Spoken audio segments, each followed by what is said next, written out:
in the morning. Lord, you hear my voice. In the morning, I lay my requests before you and wait expectantly. Welcome to Blessed Morning. ആരാധ്യൻ യേശുപരാ, വണങ്ങുന്നു ഞാൻ പ്രിയനേ. തേജസ്സേഴും നിൻമുഖമെൻ ഹൃദയത്തിനാനന്ദമേ. ആരാധ്യൻ യേശുപരാ, വണങ്ങുന്നു ഞാൻ പ്രിയനേ. തേജസ്സേഴും നിൻമുഖമെൻ ഹൃദയത്തിനാനന്ദമേ.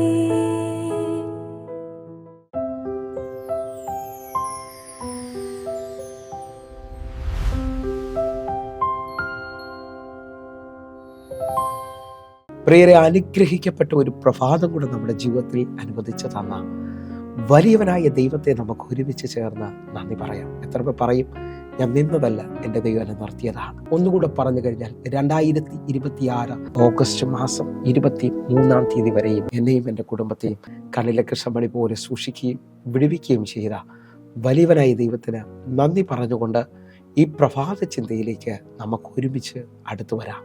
ദൈവത്തെ ചലിപ്പിക്കുന്ന വാക്കുകൾ പറയുക. പ്രിയരെ, പ്രാരംഭവാക്യത്തിലേക്ക് ഉൽപ്പത്തി പുസ്തകം 32 അധ്യായം അതിൻ്റെ 26 വാക്യം.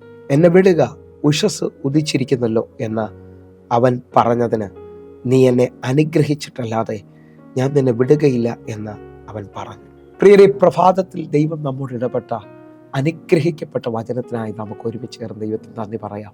ഈ പ്രഭാതത്തിൽ ഞാനും നിങ്ങളും ചിന്തിക്കുന്ന ചിന്ത, ദൈവത്തെ ചലിപ്പിക്കുന്ന ചില വാക്കുകൾ നമ്മിൽ നിന്ന് വെളിപ്പെടേണ്ടതിനായിട്ട്. നമ്മിൽ പലരും നിരാശകളും വേദനകളും വിഷമങ്ങളും മാത്രമാണ് ദൈവത്തോട് പറയാനുള്ളത്. എനിക്ക് മാത്രം വിടുതലില്ലെന്നൊക്കെ പറയുന്ന ഒത്തിരി പേരെ ഞാൻ കണ്ടിട്ടുണ്ട്. പക്ഷേ പഴയ നിയമവും പുതിയ നിയമവും ഒരുമിച്ച് പഠിക്കുന്നവർക്കറിയാം, ദൈവത്തെ ചലിപ്പിച്ച ചില ഭക്തന്മാരുണ്ട്.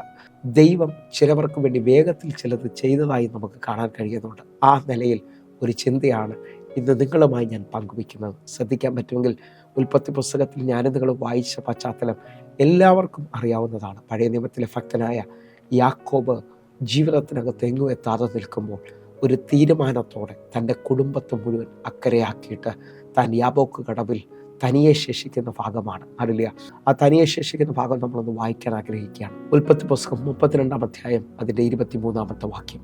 അങ്ങനെ അവൻ അവരെ കൂട്ടി ആറ്റിനക്കര കടത്തി, തനിക്കുള്ളതൊക്കെയും അക്കര കടത്തിയ ശേഷം യാക്കോബ് തനിയെ ശേഷിച്ചു. നിങ്ങൾ ശ്രദ്ധിച്ച്, ഇത് തീരുമാനത്തോടുള്ള പ്രാർത്ഥനയാണ്. ഞാൻ ആരംഭത്തിൽ തന്നെ ചിലവരെ നോക്കി വിളിച്ചു പറയുന്നു, നിങ്ങൾ തീരുമാനത്തോടെ ദൈവസന്നിധിയിലേക്ക് വന്നാൽ ആ സമയം മുതൽ എൻ്റെ ദൈവം നിങ്ങളെ ശ്രദ്ധിക്കാൻ തുടങ്ങും. ദൈവം നിങ്ങൾക്ക് വേണ്ടി ചലിക്കുന്നത് കാണാൻ കഴിയും. ഇതാ യാക്കോബ് തനിക്കുള്ളതെല്ലാം അക്കര കയറ്റിയ ശേഷം യാബോക്ക് കടവിൽ തനിയെ ശേഷിച്ചു. ആ തനിയെ ശേഷിക്കുന്ന ആ സമയത്ത് തന്നെ ദൂതൻ അവിടേക്ക് ഇറങ്ങി വരുന്നതായി കാണുന്നു.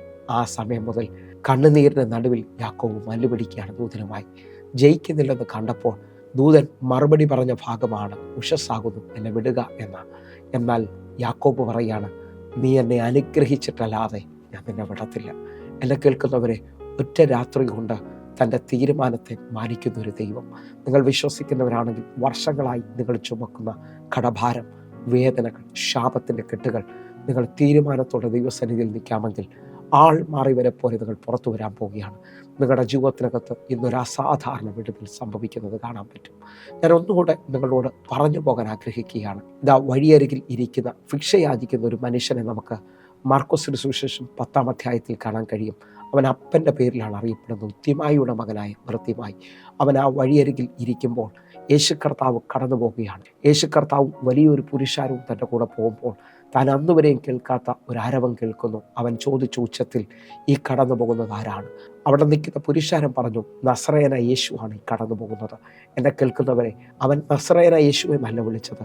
അവൻ്റെ ഇന്നലകളിൽ ആരോ അവനോട് പറഞ്ഞിട്ടുണ്ട്, നിൻ്റെ ഈ സ്ഥിതിക്ക്, നിൻ്റെ ഈ അനുഭവത്തിനകത്ത് മാറ്റം കൊണ്ടുവരാൻ കഴിയുന്ന ഒരു നാമമുണ്ട്. അത് ദാവീദിൻ്റെ പുത്രനാണ്. അവൻ വിളിച്ചു പറഞ്ഞു, ദാവീദിൻ്റെ പുത്ര, എന്നോട് കരുണ തോന്നണമേ.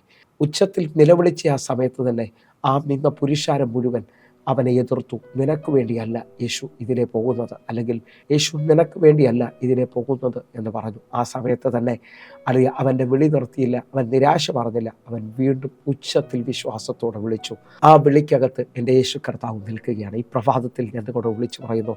ഈ പ്രഭാതത്തിൽ ആരേക്കോ നോക്കി വിളിച്ചു പറയുകയാണ്, മുഴുഹൃദയത്തോടെ യേശുവേ എന്ന് വിളിച്ചാൽ എൻ്റെ കർത്താവ് നിങ്ങൾക്ക് വേണ്ടി ഈ പ്രഭാതത്തിൽ നിൽക്കും. നിങ്ങളുടെ വിഷയങ്ങൾക്ക് മറുപടി തരാൻ പോവുകയാണ്. അവൻ ഉച്ചത്തിൽ നിലവിളിച്ചതോടെ യേശു കർത്താവ് നിന്നുകൊണ്ട് അവനെ വിളിപ്പിൻ എന്ന് പറയുകയാണ്. ഞാൻ ആത്മാവിൽ വിളിച്ചു പറയാം, നിങ്ങളുടെ പ്രാർത്ഥനാ മുറിയിൽ അളവില്ലാതെ അല്ലെങ്കിൽ നിലയില്ലാതെ യേശുവേ എന്ന് വിളിച്ചാൽ എൻ്റെ കർത്താവ് നിങ്ങൾക്ക് വേണ്ടി ഒരു മറുപടി പറയാൻ പോവുകയാണ്. അടുത്തൊരു ഭാഗം നിങ്ങൾ ശ്രദ്ധിച്ചു നോക്കണം. ദാവീദിൻ്റെ ഒരു രഹസ്യമാണ്. ദാവീദ് ഒത്തിരി മേഖലയിൽ ദൈവത്തെ വിളിച്ചിറക്കിയ ആളാണ്. ദാവീദ് 16-ാം സങ്കീർത്തനം അതിൻ്റെ 2-ാമത്തെ വാക്യത്തിൽ പറയുന്ന പദത്തിലേക്ക് നമുക്ക് വരാം. ഞാൻ യഹോവയോട് പറഞ്ഞത്, നീ എൻ്റെ കർത്താവാകുന്നു, നീ ഒഴികെ എനിക്കൊരു നന്മയുമില്ല. ദാവീദ് വിളിച്ചു പറയാണ്, എൻ്റെ അപ്പനും എൻ്റെ സഹോദരങ്ങളും ഒന്നും എന്നെ വേണ്ട നിലയിൽ കണ്ടിട്ടില്ല.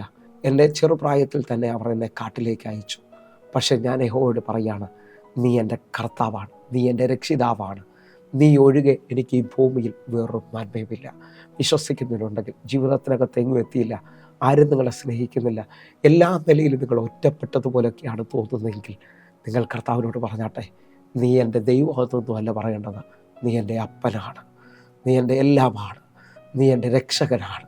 വിശ്വസിക്കുന്നതിനുണ്ടെങ്കിൽ ഇതാ എൻ്റെ കർത്താവ് ആ വിളിക്കകത്തുനിന്ന് ഇറങ്ങി വരികയാണ്. വിശ്വസിക്കുന്നുണ്ടെങ്കിൽ റോമാലേഖനം 10-ാം അധ്യായം അതിൻ്റെ 12-ാമത്തെ വാക്യം നിങ്ങൾ ശ്രദ്ധിക്കണം. യഹൂദനെന്നും യവനെന്നും വ്യത്യാസമില്ല, എല്ലാവർക്കും കർത്താവ് ഒരുവൻ തന്നെ, അവൻ തന്നെ വിളിച്ചപേക്ഷിക്കുന്ന എല്ലാവർക്കും നൽകുവാൻ തക്കവണ്ണം സമ്പന്നനാകുന്നു. നിങ്ങൾ വിശ്വസിക്കുന്നവരാണെങ്കിൽ ഈ വാക്യത്തെ ഏറ്റെടുക്കണം. യഹൂദനെന്നോ യവനെന്നോ വ്യത്യാസമില്ല, കർത്താവ് ഒരുവൻ തന്നെയാണ്. വിളിച്ചപേക്ഷിക്കുന്ന എല്ലാവർക്കും നൽകുവാൻ തക്കവണ്ണം എൻ്റെ ദൈവം സമ്പന്നനാണ്. നിങ്ങൾ കടഭാരത്തിൽ ഭാരപ്പെടുന്നവരാണോ? മുമ്പോട്ട് പോകാൻ പറ്റാതെ നിൽക്കുന്നവരാണോ? നിങ്ങൾ കർത്താവിനോട് പറഞ്ഞാട്ടെ, നീ എൻ്റെ എല്ലാമാണ്, നീ എൻ്റെ അപ്പനാണ്, നീ ഒഴികെ എനിക്ക് വേറെ ഒന്നും ഈ ഭൂമിയിലില്ല. കർത്താവ് നിങ്ങളെ കരം പിടിച്ച് നടത്തുന്നത് കാണാൻ പറ്റും.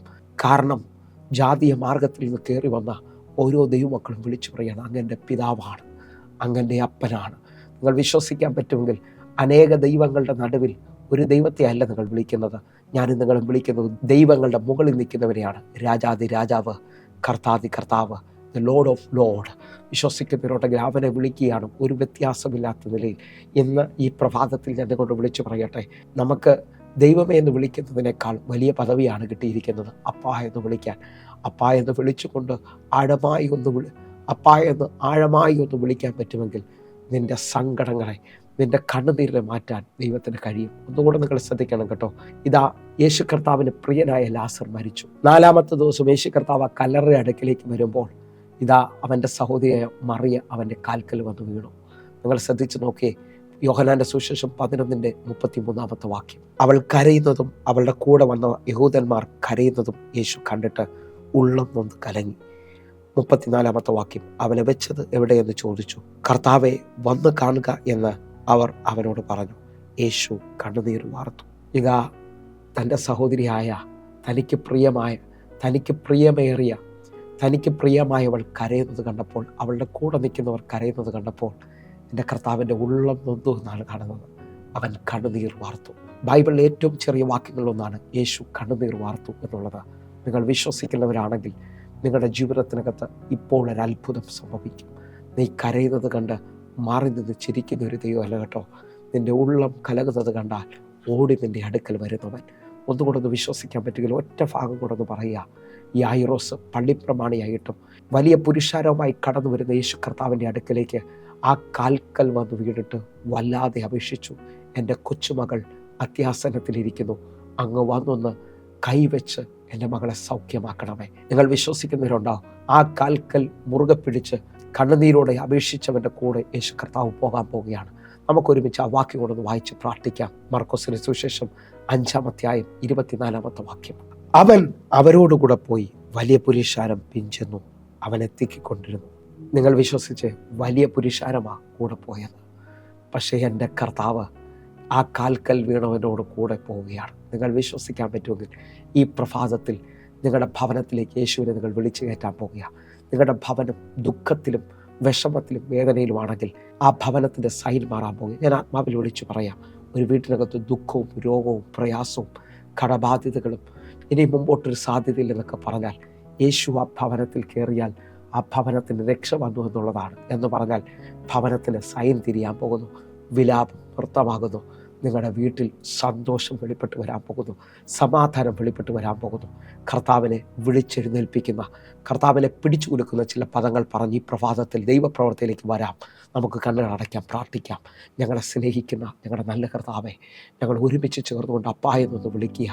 അപ്പാ, ഞങ്ങളുടെ ആവശ്യങ്ങളിൽ കൂടെ നിൽക്കണേ, ഞങ്ങളുടെ ആവശ്യങ്ങളിൽ പ്രവർത്തിക്കണമേ, അങ്ങയുടെ കരം ഞങ്ങൾക്ക് അനുകൂലമാകണമേ. അപ്പാ, ദൈവപ്രവർത്തിക്കായി പ്രാർത്ഥിക്കുന്നു. യേശുവിൻ നാമത്തിൽ ഞാൻ പ്രാർത്ഥിക്കുന്നു, കേൾക്കണം പിതാവേ. ആമേൻ, ആമേൻ. പ്രിയരെ, പ്രഭാത സന്ദേശം നിങ്ങൾക്ക് അനുഗ്രഹമാകുന്നുവെങ്കിൽ നമ്മുടെ യൂട്യൂബ് ചാനൽ സബ്സ്ക്രൈബ് ചെയ്യുകയും ഫേസ്ബുക്കിലേക്ക് നിങ്ങൾ ജോയിൻ ചെയ്യണമെന്ന് ഓർപ്പിക്കുന്നു. അതേപോലെ തന്നെ എല്ലാ ദിവസവും ഇന്ത്യൻ സമയം വൈകിട്ട് 6 മണിക്ക് സൂമിൽ ആരാധനയുണ്ട്. നിങ്ങളും കടന്നു വരണമെന്ന് ഓർപ്പിക്കുന്നു. കർത്താവിൻ്റെ വലിയ കരം ഈ ദിവസങ്ങളിൽ നമ്മൾ കാണും. God bless you. ആമേൻ.